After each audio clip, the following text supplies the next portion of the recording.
रुपाली, आपल्याला स्वयंपाकाची तयारी करणी पडेल. राणीचा फोन आला होता, ती येते पुण्यावरून. हाव का आत्या? बरं मग जेवायला काय बनवायचंय?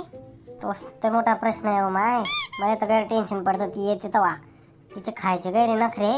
तू नीट बनवतो फक्त. आणि तिचा स्वभाव काही थोडासा म्हणजे असा आहे बा, तर समजून घेतो तू. तुला काही बोलली बिल्ली तर राग नको बरजो. हाव आत्या, चालेल. आली हो माय माई रानू. कशी बेटा तू? सुकाई गेली हो माय गेली. मला काय होईन, मी तर मस्तच आहे. बरं मी घरी थकी गेली, गरम पाणी ठेव. आणि जेवायला काय बनवलंय? हो माय, ठेवते मी गरम पाणी.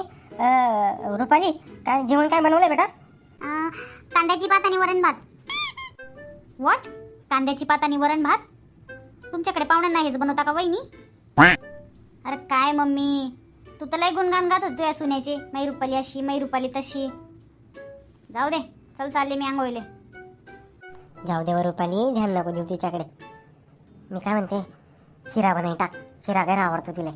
हो, तोंडात शिरा बसला ना तर गुच्चा बशी जाईल ती. जाऊ दे आत्या, ते थकीसन आले आहे ना म्हणून चिडचिड झाली असेल त्यांची. मी त्यांना माझ्या हातात शिरा खाऊ घालते, मग बघा कसा मूड फ्रेश होईल त्यांचा. हो माई माय, कशी हुशार आहे माय रुपाली तू. अशी सून सगळ्यांना भेटो.